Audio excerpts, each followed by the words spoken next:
नमस्कार।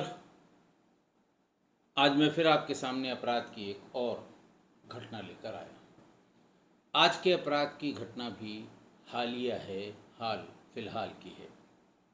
बात है राजस्थान प्रदेश की, जिला है अजमेर, थाना है क्रिश्चियनगंज।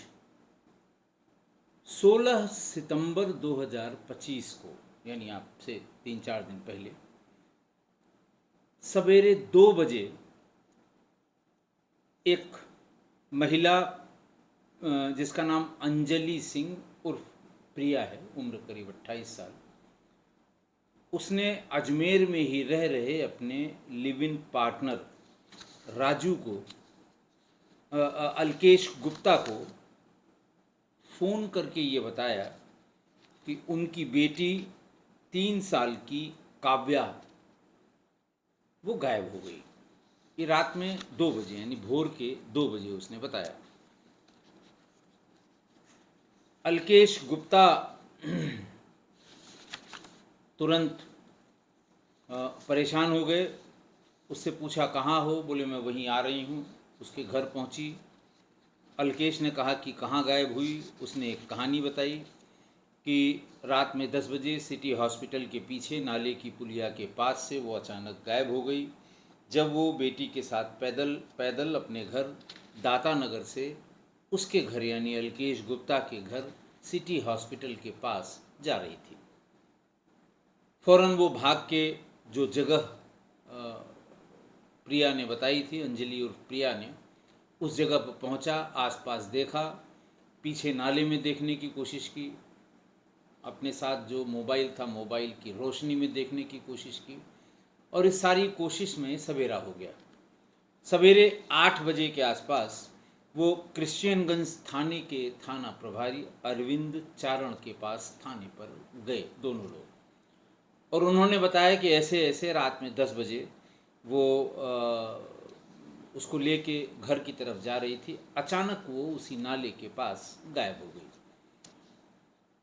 उसने एक उद्धरण भी साथ में दिया कि रात में अल सुबह करीब 4 बजे गश्त के दरमियान हेड कांस्टेबल गोविंद शर्मा,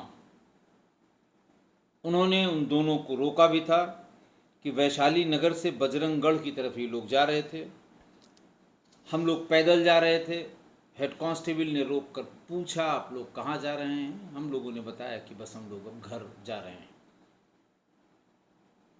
अन्ना सागर जो झील है वहाँ की अजमेर की, उसकी चौपाटी से घूम के हम लोग वापस जा रहे हैं, ये उसने बताया, ताकि सीसीटीवी फुटेज अगर कोई देखे तो ये कंफर्म हो जाए। उसके बाद वही वही किस्सा उसने बताया कि साहब इस तरह से वो सिटी हॉस्पिटल के पीछे नाले की पुलिया के पास से अचानक गायब हो गई। खैर, गंभीर प्रकरण था। थानाध्यक्ष अरविंद चारण ने फौरन अपने डीएसपी रुद्र प्रकाश शर्मा को बताया। रुद्र प्रकाश शर्मा भी थाने पर पहुंच गए, फोर्स को लेकर मौके पर गए। 4 टीमें बनाई कि बच्ची का मामला है। आजकल ये संवेदनशीलता आ गई है। पिछले कई उदाहरणों से सीख लेते हुए किसी बच्ची के गायब होने के मामले में पुलिस तेजी दिखाती है, इसमें अब कोई दो राय नहीं रहेगी। खासकर अगर वो बच्ची हो, बेटी हो। जिस तरह से छोटी और नाबालिग और जिसको कहते हैं कि नादान बच्चियों के साथ जो घटनाएं हुई हैं, उससे सबक लेकर पुलिस ने ऐसे मामलों में तुरंत कार्रवाई और तेज कार्रवाई करनी शुरू कर दी है। बहरहाल टीम का गठन किया गया। Head constable Dharmraj, constable Mohan Sheshma और करतार, इन सब लोगों को उस रास्ते के सारे सीसीटीवी फुटेज चेक करने की बात कही गई कि पहले सब इकट्ठा करिए, इन दोनों को पहचान लीजिए, इनका फ़ोटो ले लीजिए, यानी वो बच्ची की माँ अंजलि सिंह उर्फ प्रिया, और जो उसका लिव इन पार्टनर था उसकी, उन दोनों की फ़ोटोग्राफ भी ले लिया जाए, और उसके बाद फिर वो उसको सीसीटीवी फुटेज में देखा जाए, अल्केश गुप्ता को। बहरहाल पुलिस ने इनिशियल जानकारी उन पति पत्नी से ली, और लड़की ने, यानी अंजलि गुप्ता और प्रिया ने बताया कि पति से अलग होने के बाद उसने बताया कि मेरी शादी पहले बनारस में हुई थी और मेरे पति का नाम राजू था। राजू पूरा नाम राजकुमार उर्फ राजू, इस तरह की कोई राजू था। पिता का नाम स्वर्गीय राम कनौजिया और माँ देवी कनौजिया। ये इन लोगों के साथ वो रहती थी और उसके मकान मालिक का लड़का अलकेश गुप्ता, इससे उसके संबंध हो गए। 2 बार भागी, पुलिस ने और रिश्तेदारों ने पंचायत की, फिर रही, लेकिन फिर वो अजमेर आ गई। इसी अजमेर में ही वो एक होटल में रिसेप्शनिस्ट की नौकरी मिल गई अंजलि गुप्ता और प्रिया को, और उसी होटल में कुछ जो ये रूम लगाने के और इन सब के सुपरवाइज़र का काम है वो अलकेश गुप्ता को मिल गया। तो अपनी बच्ची के साथ अलकेश गुप्ता के पास वो लिव इन रिलेशन में रहने लगी। ऐसा कोई 7-8 महीने से वो लोग एक साथ अजमेर में रह रहे थे। लेकिन जब ये घटना बताई, पुलिस के साथ वो भी तलाश करती रही। फिर फुटेज में महिला अपनी बेटी को गोद में लेकर अन्ना सागर चौपाटी के आसपास देर रात घूमते हुए दिखाई पड़ गई। फिर रात में करीब 1:30 बजे महिला अकेले अन्ना सागर चौपाटी तिराहे की तरफ से अपना मोबाइल चलाते हुए दिखाई दी। यानी जाते समय अन्ना सागर झील की चौपाटी पर जाते समय उस बच्ची को गोद में लिए हुई थी और 1:30 बजे के आसपास लौटते समय वो अकेली थी और अपनी मोबाइल को चेक करती हुई उस सीसीटीवी फुटेज में दिखा रही थी। लेकिन महिला का बयान एकदम अलग था। तो महिला के अलग बयान और सीसीटीवी फुटेज की जो एविडेंस है वो दोनों अलग अलग होने पर पुलिस को फौरन महिला पर शक हो गया। पुलिस महिला को लेकर थाने पर आई। फिर बच्ची को पुलिस ढूंढती रही, टीमें बनाई गई। जब वो देखा कि वहाँ अन्ना सागर झील के पास की चौपाटी तक वो गोद में लेकर गई है, वापस खाली हाथ लौटी है, लिहाजा पुलिस ने और उनकी टीमों ने गोताखोरों के साथ उस झील पर अपने आप को केंद्रित किया। लेकिन 2 दिन बाद यानी 17 और 18 सितंबर की सवेरे अन्ना सागर झील में उस बच्ची का शव उतराता हुआ मिल गया। अब बात कंफर्म हो गई। जाते समय बच्ची को लेकर जाना, लौटते समय अकेले खाली हाथ आना, अन्ना सागर चौपाटी के बगल में, और फिर उसी झील में बच्ची के शव का बरामद होना, सब एक सिरे से एक तार से जुड़े। तो महिला को थाने पर लाया गया। उससे पूछा गया कि अब बता दो पूरी बात क्या है। उसने फिर वही बात बताई कि वो लिव इन पार्टनर के साथ रहती थी, कैसे उसकी शादी हुई थी, कैसे वहाँ से गई, कैसे भागी। ये सब बातें उसने बताने के बाद ये बताया कि पिछले 8 महीने से जब वो अपने अलकेश गुप्ता के साथ लिव इन रिलेशन में रह रही थी तो अलकेश उनको बार बार ताने देता था कि ये मेरी बच्ची नहीं है, तुम्हारे पहले पति की बच्ची है। जो कुछ ज़रूरी हो इसके लिए तुम खरीद के लाओ, मैं कुछ भी खरीद कर नहीं लाऊंगा, हाँ पैसा मैं ज़रूर दे दूंगा। बार बार इस तरह के तानों से आज ही जाकर मैं उसे लेकर अन्ना सागर झील के पास गई। इसके पहले भी मैं अलकेश के साथ कई बार वहाँ घूम चुकी थी और वहाँ गई, बच्चे को कुछ खिलाया, उसके बाद सुला दिया और फिर वहीं से झील में फेंक दिया धक्का देकर। और जैसे ही मैंने फेंक दिया और काफ़ी देर तक वो पानी में ऊपर नहीं आई तो मैंने अलकेश को फ़ोन करके ये बताया कि बेटी गुम हो गई है। उसने अलकेश से भी ये बात छुपाई कि मैंने उसको मार दिया है, और बिल्कुल कंफर्म होने के बाद कि वो मर गई होगी उसने बच्ची के गुम होने की बात 2 बजे फ़ोन करके अलकेश को बताई। और अगले ही दिन यानी 17 सितंबर को अलकेश और प्रिया दोनों क्रिश्चियनगंज थाने पर पहुंचकर उन लोगों ने बच्ची के गुमशुदा होने की रिपोर्ट लिखा दी। पुलिस भी इस बात को लेकर परेशान थी कि कैसे एक माँ ने अपनी इतनी छोटी बच्ची 3 साल की बच्ची को कैसे वो मार सकती है। तमाम उसके आगे पीछे की बात पुलिस ने उससे पूछनी शुरू की। बहरहाल अगले दिन पुलिस ने उसके पति और पिता को, दोनों को इस हत्या होने की सूचना दिलवाई। यानी पति जो बनारस में रह रहा था और उसके पिता और माँ को, यानी अंजलि के पति, पहले पति और सास ससुर को ये सूचना बताई कि उसकी बच्ची काव्या की मृत्यु हो गई है और उसी की बहू अंजलि ने आना सागर झील में फेंक कर उसकी हत्या कर दी है।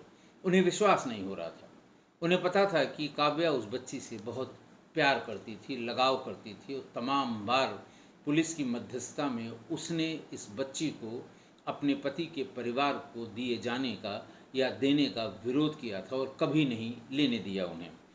तो खैर उन लोगों ने कहा साहब वीडियो कॉल पर दिखा दीजिए, और जब वीडियो कॉल पर बच्ची का शव पुलिस वालों ने उसके दादा दादी और पिता को दिखाया तो वो सब दहाड़ मारकर रोने लगे। बनारस के रहने वाले राजू और उसकी माँ देवी और बुआ सोनू, ये सभी भागकर जेएलएन हॉस्पिटल अजमेर आ गए, जहाँ पर मॉर्चरी में राजू की बेटी काव्या का शव रखा था। बहरहाल उसके दादा दादी वहीं मॉर्चरी में फूट फूट कर रोने लगे। कृष्णगंज के थाना प्रभारी अरविंद चारण ने बताया कि बच्ची का मेडिकल बोर्ड से पोस्टमार्टम करवा के और पिता को उसके शव को सौंप दिया गया है और सारी चीज़ें, सारा एविडेंस और अंजलि के अपने स्वीकारोक्ति के बाद उसे जेल भेज दिया गया। मृतक बच्ची के पिता राजू ने बताया कि मैं बनारस में महमूरगंज थाना क्षेत्र के शुकुलपुर सरायनंद मोहल्ले में परिवार के साथ रहता हूँ, प्राइवेट नौकरी करता हूँ। परिवार में माँ और 2 भाई हैं। 4 साल पहले यानी 2021 में अंजलि से राजू की मुलाकात एक बस में हुई। बस में चांस की बात है, वो जहाँ बैठी थी उसके बगल की सीट खाली थी। राजू उसकी बगल की सीट में बैठ गया। कुछ लोगों की आदत होती है, आप कहाँ, आप कहाँ, आप कौन, आप कौन, बातचीत हुई और इसी बातचीत में मोबाइल नंबर एक्सचेंज हो गए। फिर मोबाइल पर बातचीत का सिलसिला शुरू हुआ। फिर वो जैसे आगे बढ़ता है आप सब लोग जानते हैं, आगे बढ़ते बढ़ते बहुत आगे तक बढ़ गया और फिर कुछ समय बाद उन लोगों ने शादी कर ली। राजू और अंजलि उर्फ प्रिया की शादी हो गई और वो दोनों बनारस में ही एक किराए के मकान में रहने लगे। शादी के 1 साल बाद काव्या का जन्म भी हो गया। परिवार बहुत खुशी था, पूरे परिवार ने मिलकर उसके पैदाइश का जश्न मनाया और फिर उसके बाद सब कुछ ठीक ठाक चलता रहा। लेकिन इसी बीच मकान मालिक के लड़के अलकेश और अंजलि का अफेयर हो गया। उसने ये बताया अपने बयान में पुलिस को, पति राजू ने, कि मेरे नौकरी पर जाने के बाद अलकेश घर आ जाता था। हालांकि मेरे पास इस बात के कोई सबूत नहीं थे कि घर आने के बाद वो लोग कहाँ किस जगह मिलते थे, इसलिए मैं पत्नी को कुछ नहीं कह पाया। 2024 में पति ने, राजू ने बताया कि 2024 में पत्नी ने आधार कार्ड अपडेट कराने के लिए बैंक जाने की बात कहकर वो निकली, लेकिन वो बैंक नहीं पहुंची क्योंकि ठीक उसी समय हमारे पड़ोसी भी वहाँ थे। जब वो ये सब कह के निकलती थी तो मोबाइल फ़ोन स्विच ऑफ कर देती थी। उन्होंने बताया कि वो करीब 2.5-3 घंटे बैंक में थे, लेकिन वहाँ पर उसकी पत्नी नहीं थी। असलियत में वो इस तरह के छोटे छोटे बहाने बनाकर अलकेश के साथ घूमने और उसके साथ समय बिताने के लिए चली जाती थी। कई जानकार लोगों ने, राजू ने बताया कि मेरे कई जानकार लोगों ने कई बार दोनों को साथ साथ घूमते हुए भी देखा था। जब मेरे पास स्पष्ट आधार हो गया पूछताछ करने का तो मैंने पत्नी अंजलि से इसकी बात पूछी। उसने इसका बड़ा ख़राब सा जवाब दिया। झगड़ा हुआ और फिर रोज़ झगड़ा होने लगा। इस झगड़े में 4 बार थाने पर कभी उसने कभी मैंने शिकायत की और 4 बार हम लोगों को थाने पर जाना पड़ा। वहाँ जो पुलिस का जो सेल होता है मीडिएशन का, पति पत्नी के बीच मीडिएशन करा के हर बार यही कह के कि बेटी के भविष्य के लिए आपस में कोई इस तरह का झगड़ा मत करिए और दोनों लोग साथ साथ रहिए। और बेटी का भविष्य देख के ही राजू ने कहा मैं चुपचाप चला आता था वापस। कुछ महीने वो ठीक रहती थी, उसके बाद फिर वो अल्पेश से मिलने में अपना समय लगाने लगी। मकान मालिक का बेटा घर के बाहर आता था, जब जाता था तो विदाउट फेल ये खिड़की से उसको जाते हुए देखती थी। छोटी छोटी चीज़ें, जब किसी को शक होता है तो वो छोटी छोटी चीज़ों पर निगाह रखता है। लिहाजा राजू अपनी पत्नी पर निगाह रखता था और पुलिस के बयान में बताया कि जब भी वो घर से बाहर निकलता था तो मेरी पत्नी अंजलि उसको घर से बाहर जाते हुए खिड़की से देखा करती थी। और एक बार ये दोनों ही भागकर छत पर पहुंच गए। मैंने निगाह लगा रखी थी, मैं भी छत पर पहुंचा और दोनों को रंगे हाथों, उसने कहा, वर्ड इस्तेमाल किया, लेकिन दोनों को उसने एक साथ उस छत पर पकड़ लिया। फिर वो इलाहाबाद में जॉब करने के बहाने एक दिन घर से भाग गई।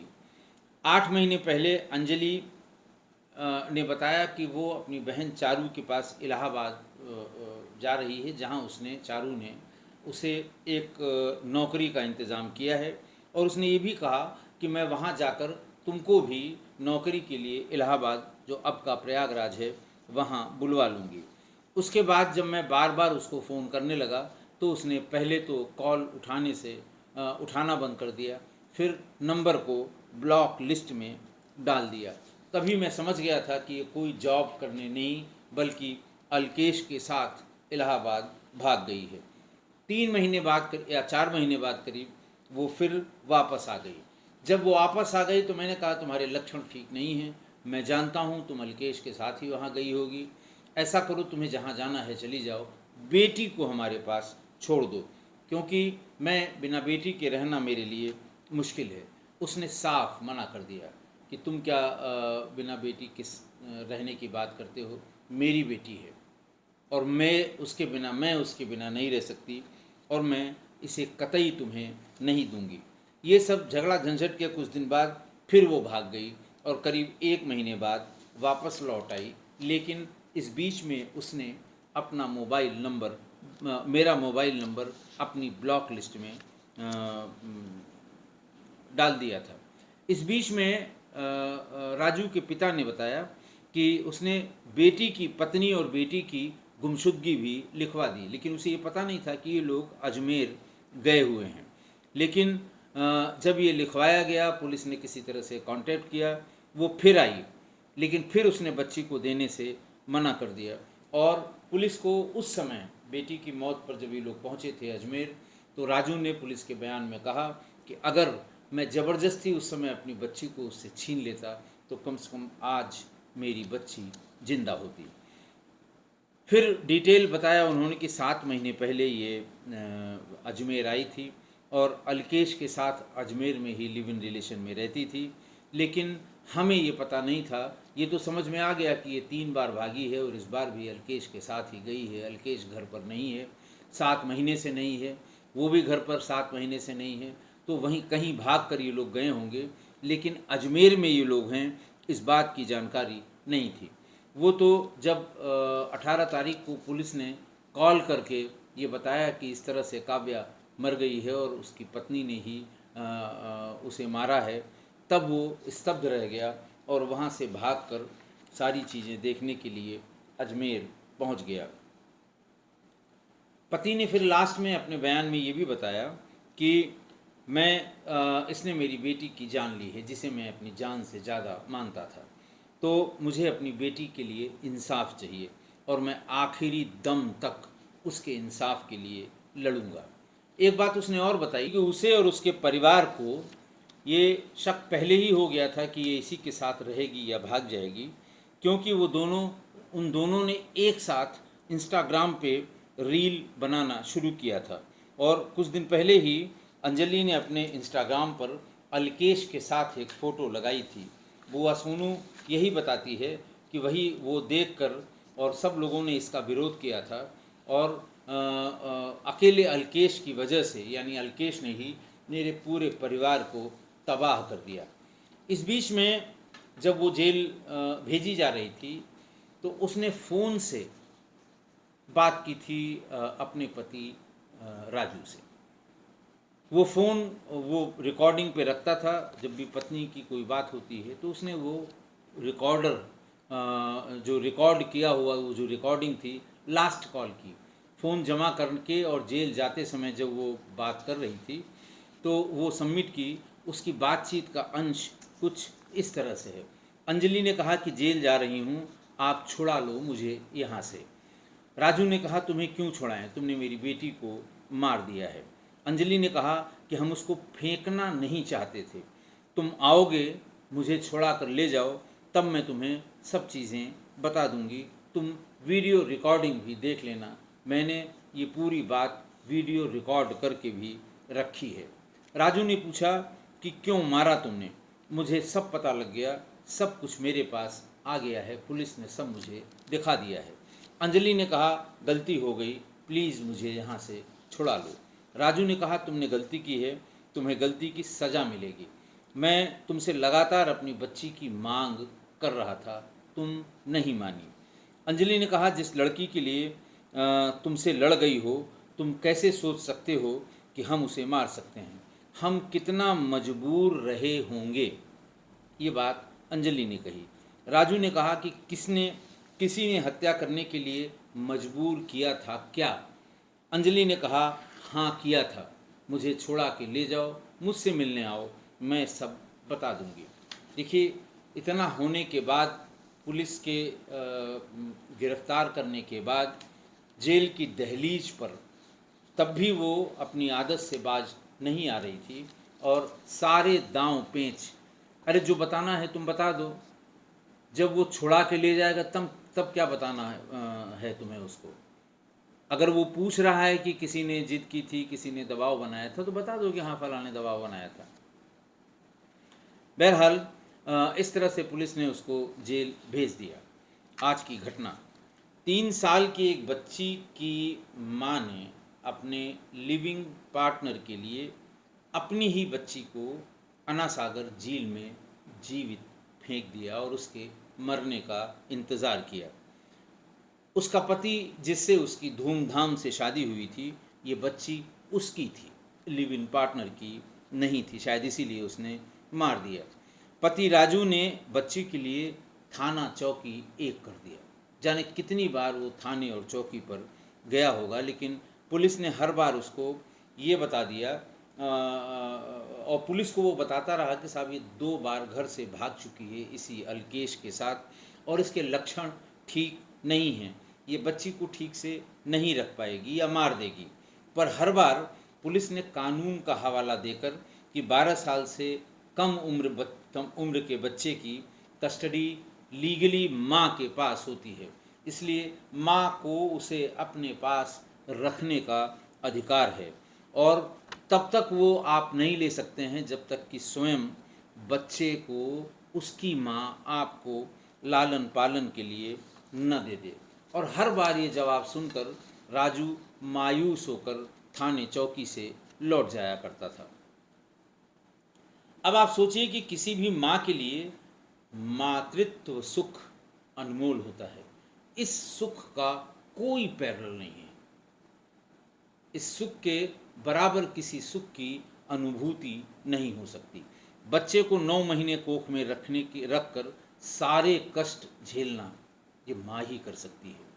उसी कष्ट में जब वो बच्चा गर्भ में पेट में लात मारता है तो उस समय की जो सुखानुभूति होती है माँ को, वो जो उसको कहते हैं ना कि वो एहसास अंतिम सोपान का सुख महसूस कराती है उस माँ को, जिसके कोख में पल रहा हुआ बच्चा उस समय इस तरह की बात, जब उसे लगता है कि अरे ये तो अब पैर इसके चलने लगे हैं, लात मार रहा है, तो वो सुख केवल माँ को ही उसका एहसास हो सकता है। और ये बात भी है कि मातृत्व सुख के बारे में कोई भी पुरुष चाहे जितना बड़ा लेखक हो, चाहे जितना बड़ा मनोवैज्ञानिक हो, वो कभी नहीं बता सकता। वो कोशिश कर सकता है, पन्ने 2 पन्ने 4 पन्ने या एक चैप्टर पूरा इस पर लिख सकता है, लेकिन सिर्फ माँ ही उसको जानती है, कोई नहीं लिपिबद्ध कर सकता। कितना भी बड़ा लिखने वाला हो, समझने वाला हो, मनोवैज्ञानिक हो, नहीं कर सकता वो। माँ भी अगर चाहे तो उसे कहा जाए कि इसको शब्दों में व्यक्त करिए, नहीं कर पाएगी, क्योंकि ये एहसास उसका ही एहसास है, माँ का एहसास है, और वो सिर्फ एहसास कर सकती है। उसे वो शब्दशः पूरा कभी लिख भी नहीं पाएगी, सिर्फ और सिर्फ महसूस करती है। कोई भी माँ प्रसव पीड़ा के अपार कष्ट सहन करने के बाद अपनी औलाद को जब तुरंत देखना चाहती है और देखती है, तो वो खुश होती है, मुस्कराती है, हंसती है।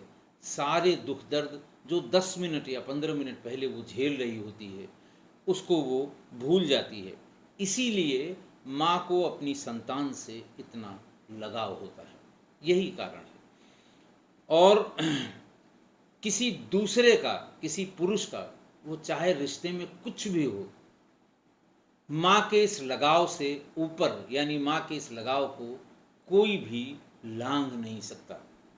जो उसका लगाव है वो फिर उसके ऊपर किसी का लगाव नहीं हो सकता। पर इस दुष्ट माँ ने सिर्फ अपने लिव इन रिलेशन वाले प्रेमी के लिए अपने बच्चे को मारकर जो पाप किया है, उसे कोई नहीं माफ़ कर पाएगा। ऊपर वाला तो कतई माफ़ नहीं करेगा। हम भी यही हैं, आप भी यही हैं, हम दोनों लोग इस बात को देखेंगे। आशा है आप मेरी इस बात से सहमत होंगे। आज के लिए इतना ही। बहुत बहुत धन्यवाद।